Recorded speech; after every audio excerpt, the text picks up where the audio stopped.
Jaallattootaa fi kabajamtoota hordoftoota Gadaa Digital Media bakka jirtanitti nageenyi koo isin haa ga'u isiniin jedha. Egaa chaanaaliin Gadaa Digital Media erga banameeti hojiilee dameewwan adda addaa irratti dabarsaa turuun isaanii yaadatama. Kanneen keessaa muraasa si yaadachiisuudhaaf dameewwan YouTube irratti barnoota tokko kennaa tureera. Akkasuma immoo barnoota kompiitara wal qabatu kanneen akka Microsoft jedhamlee wantoota adda addaa hojjetee dabarsaa turuun isaanii yaadatama. Gamaraatiin ammoo hojiilee damee arti jalattis wantoota tokko dabarsaa turuun isaa kan beekamudha. Egaa yeroo dhiyoos ammoo seeneffama yookiin argannoowwan namoota yookiin hayyoota idil addunyaatiin qoratamanii addunyaa kanaatiif bu'uura godhatanis xiyyeeffannaa keessa galchuudhaan seeneffama isaanii kan isinii dhiyeessaa jiru ta'uu isaa ni yaadatama. Egaa kanuma bu'uura godhachuudhaan guyyaa hardaatis seeneffama tokko qabannee isinii dhiyaannee jirra. Hanga xumura sagantaa kanaatti nu wajjin turaan affeerraa kennaa barnoota guddaas akka argattan abdii guddaa qabna. Viidiyoo kana xumura irratti namoonni hiriyaa kiyyaaf isaa darbuu jettan hiriyoota keessaniif share gochuun dagatinaa isiniin jenna.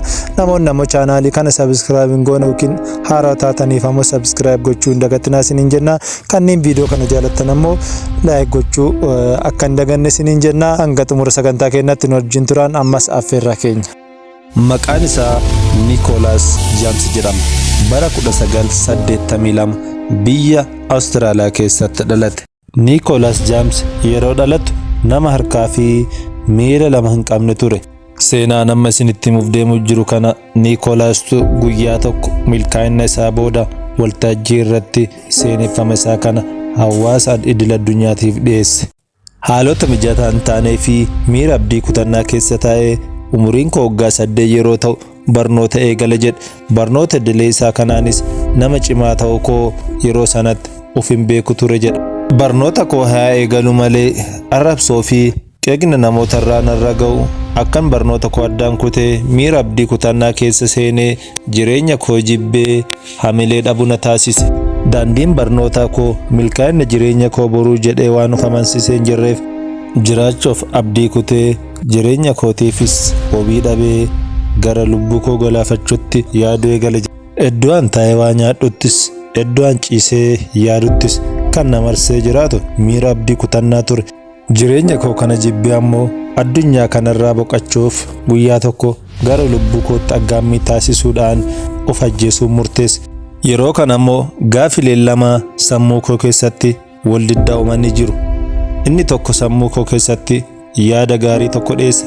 Inni tokko ammoo yaada abdii kutannaa saniin injifannoo galmeessuudhaaf wal diddaa eegalaniiru. Inni tokko akkana jedha ture. Addunyaan kun Nicholas malee guutuu miti. Nicholas dhalachuun ammoo sababaaf. Kanaaf jijjiirama addunyaa kanaatiif bu'aa akka buusuuf dhalachuu danda'a. Kanaaf maaltu beeka?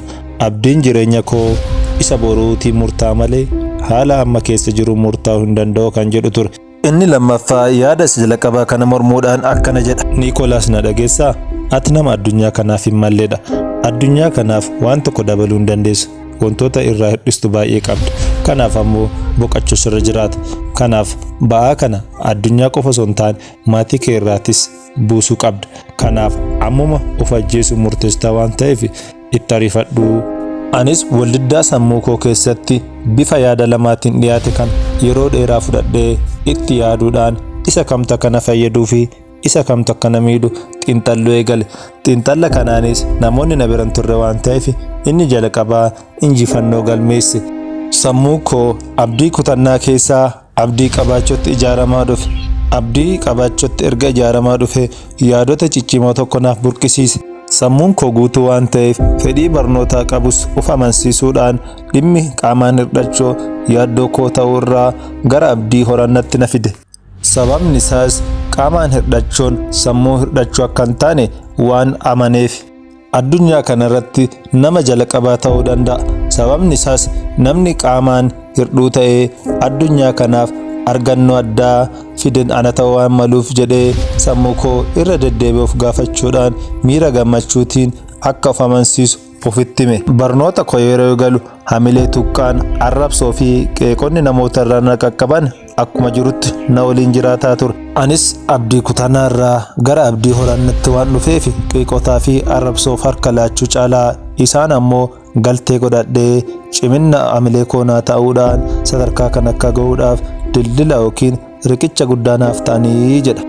Egaa kabajamtootaa fi hordoftoota Gadaa Diijitaal Miidiyaa seenaa Niikoolaas Jaams irraa barnoota guddaa akka argattani abdii guutuu qabna. Kanaan alattis barnoota adda addaa waan dabarsaa jirruuf chaanaalii kana namoonni haaraa taataniif subscribe gochuudhaan viidiyoo kana namoonni jaalattan ammoo hiriyoota keessan irratti share gochuudhaan akka daawwattan isinin jenna. Gadaa Diijitaal Miidiyaa keessan horaa bulaa deebanaa.